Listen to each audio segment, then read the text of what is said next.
इस वक्त मैं गाज़ियाबाद के मसूरी पर मौजूद हूँ और यहाँ पर मौजूद होने की एक ख़ास वजह है कि यहाँ के विधायक खुद धरने पर बैठ गए हैं बिजली विभाग के एक ऑफिस में।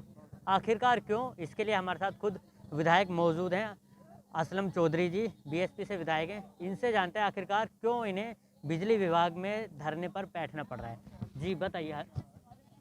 यहाँ धरने पे बैठने का मजबूरी और कारण यह है, मसूरी बिजली घर विभाग जो ऑफिस है यहाँ के लेके एसडीओ से और एक्शन से जो संविदा कर्मी पे इन लोगों ने चोर और बदमाश छोड़ रखे हैं। वो सुबह 4 बजे 5 बजे किसी के भी घर में सीढ़ी लगाकर कूद जाते हैं, जबकि सब जगह ज़्यादातर मीटर बाहर लगे हुए हैं और फर्जी वीडियो बनाकर गरीब किसान मजदूर को लूटने का काम कर रहे हैं। इस तरह की फर्जी वीडियो बनाते हैं। फर्जी वीडियो कहते हैं कि तुम्हारे मीटर में एक कमी है, तुमने ये कर रखा है, तुम्हारे फ्रिज चल रहा है, तुम्हारे एसी चल रहा है, तुम्हारे वॉशिंग मशीन चल रही है।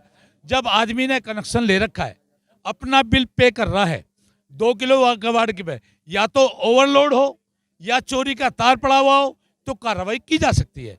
जब ओवरलोड भी नहीं है, चोरी का तार भी नहीं है, उसका कनेक्शन भी है, उसका बिल भी जमा है, उसके बाद उन्हें डरा धमका कर उनसे पैसे हटने का काम करते हैं। पहली बात तो यह है। दूसरी बात यह है, यहाँ बहुत सारे सैकड़ों की तादाद में आदमी हैं जो अपना बिल जमा करके अभी गया है, आज उसका पता लगा अगले महीने 20,000 उस पर लग के और जा रहा है। जब अपना बिल पे जमा कर दिया तो 20,000 एक्स्ट्रा कहाँ से होता है। जो इनके मीटर कर्मचारी हैं, बिल निकालने वाले हैं, वो जाते हैं घर पे कहते हैं कि तुम्हारा इतना बिल बनना है, इतना निकल रहा है, या तो 1,000 दो, वरना ये सारा आप पे चोरी का इल्जाम होगा।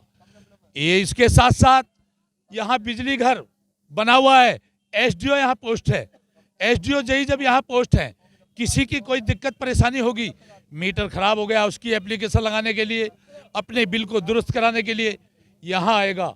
यहाँ के बाबू और क्लर्क और जई और एसडीओ, चाहे माँ बहन बेटियां आए, औरत आए, जिम्मेदार आए, कोई भी आए, उसको यहाँ से धक्के मारने का काम करते हैं। आप यहाँ पर कब से धरने पर बैठे हैं और कब तक बैठे रहेंगे? अभी 4 दिन पहले मैं यहाँ आया था, यहाँ का एसडीओ चले गए थे, मैं कैसे उनके अगले दिन यहाँ धरने पे बैठा। हमारे इंस्पेक्टर साहब आए, इंस्पेक्टर साहब ने कहा कि इतवार में संडे में मैं बुलाकर अधिकारियों से बातचीत करा दूंगा, आपकी समस्या का समाधान करूंगा। अधिकारियों ने फिर कल हम यहाँ आए, कल इंस्पेक्टर साहब का एसपी दिया साहब का फोन आया, उन्होंने कहा आज मुख्यमंत्री आ रहे हैं, विधायक जी आज इस मामले को, इस धरने को स्थगित कर दो, हम कल बिठा के तुम्हारी बात कर देंगे। आज सुबह 10 बजे से हम यहाँ बैठे हैं और अब जब तक समस्या का समाधान नहीं होगा, सुबह 10 बजे से शाम 5 बजे तक हमारा धरना रहेगा, 4 बजे तक। एक चीज़ और जानना चाहेंगे विधायक जी, एक ऐसा कानून फिलहाल अभी यूपी में लगा दिया गया है कि 6 महीने तक आप किसी तरह का कोई धरना नहीं कर सकते हैं। ऐसे में जब धरना होता है तो उसको किस तरह से देखते हैं? उसके जो नियम हैं, वो कायदे हैं, वो टूट जाते हैं, उसको किस तरह से देखते हैं? आपसे एक पूछना चाहता हूं मैं, आपसे ये पूछना चाहता हूं मैं, अगर आपके सामने कोई समस्या आ जाएगी तो आप क्या इतने लंबे टाइम इंतजार करेंगे? इनका तो ये नाटक हो गया। आज पूरे देश का किसान मजदूर बॉर्डर पर पड़ा है, दिल्ली के चारों तरफ पड़ा है, ऐसी ठंड में बच्चों को लेके पड़ा है, अपने बच्चों को छोड़कर पड़ा है। ये सरकारें इनके तो करवट हो नहीं रही। अगर जिस तरीके की डकैती मच रही है, इस डकैती के लिए हम नहीं बैठेंगे तो ये बताइए अपने गरीब मजदूर भाइयों को कब तक हम लुटवाने का काम करें?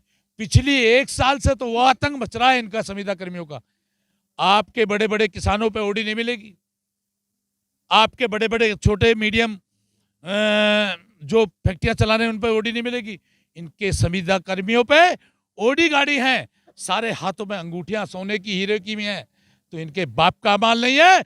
गरीब किसान का जो खून चूस कर ये ऐसे ले रहे हैं, इनके घेंटों में से निकाला जाएगा। आपको लगता है कि जो यहाँ पे बिजली विभाग के कर्मचारी हैं, अधिकारी हैं, वो गांव के साथ और प्रशासन के जो लोग हैं या फिर जो बड़े लोग हैं उनके साथ भेदभाव कर रहे हैं? बिल्कुल सच बात है। जो बड़े लोग हैं उनका पेट भरने का काम कर रहे हैं, गरीब किसान मजदूर को लूटने का काम कर रहे हैं। ये सरकार इसी पॉलिसी पर चल रही है। ये हिंदू मुसलमान के नाम पे सरकार बनाने का काम करते हैं, किसान मजदूर की दिक्कत इन्हें नहीं दिख रही है। एक चीज़ और जानना चाहेंगे, जैसे अभी फ़िलहाल कोविड चल रहा है और यहाँ जो लोग हैं ज़्यादातर उन्होंने मास्क नहीं पहना है, तो आप इनको मास्क पहनने के लिए हिदायत देंगे ताकि ये खुद भी सुरक्षित रहें, अगर ऐसे में कोई इन्फेक्टेड हो जाता है तो उससे दूसरा भी सुरक्षित रहे। आपको ये बता दूं, अभी नड्डा जी वहां गए थे बांग्लादेश, उनको कितनी कोरोना भीड़ हो थी? गया, उनको कोरोना हो गया। उनको ही तो हुआ, जनता को कोरोना नहीं होगा। जो चोरी का हराम का माल खा रहे हैं उन्हें कोरोना होगा, किसान मजदूर को कोरोना नहीं होगा। आपसे बताना चाहता हूं, बिहार में इतनी बड़ी बड़ी रैलियां हुई थी, उन्हें कोरोना हुआ। अभी हैदराबाद में इतनी बड़ी बड़ी रैलियां हुई, उन्हें कोरोना हुआ। किसान मजदूर अपनी बात रखते हैं तो मास्क की बात करते हैं, कोरोना का डर दिखाते हैं। अरे हम तो कोरोना से ना मरेंगे, इससे बेहतर तो कोरोना से मर जाएंगे, वो ज्यादा बेहतर होगा। हमारे आज बच्चे भूखे प्यासे गिड़गिड़ाते हैं, रोते हैं, और इन बेईमानों को दिखाई नहीं दे रहा। इसलिए हमें कोरोना से डर नहीं है, सबसे ज्यादा इन सरकारों से, इन अधिकारियों से डर है। चलिए उन महिलाओं के पास भी चलते हैं और उनसे भी बात करते हैं। वो यहाँ पर अपनी शिकायत लेकर आई हैं और उनका सिर्फ यही कहना है कि उनका, आप बताइए कितने का बिल आया? 41,000 का हमारा बिल आया है। सर बताइए 5,000 हमारे ये आदमी कहाँ इनका थे? बिल है 41,296 रुपये इनका बिल आया है। कितने दिनों का ये बिल आया है? सिर्फ 2 महीने का। ये 2 महीने का बिल आया है। जी सर। हम पे 2 किस्त रह रही हैं सिर्फ। लॉकडाउन के कारण 2 तो भर दी, 4 रह गई, 2 रह गई हैं। 2 भरने के बाद मतलब 2 रह गई हैं, तो इस पर 23,000 रुपये का ब्याज लगा के भेजा है इस पे। अब कितना बिल हो गया आपका? ये 33,200 रुपये बिल है। बताओ कहाँ से भरेंगे, ताकि हम पे सिर्फ 10,000 का लगभग बिल है। आपके हस्बैंड क्या करते हैं? मजदूरी करते हैं, बेलदारी करते हैं, कहाँ से भरेंगे? 2 महीने का ही बस है। 2 महीने का 41,000। Yes sir.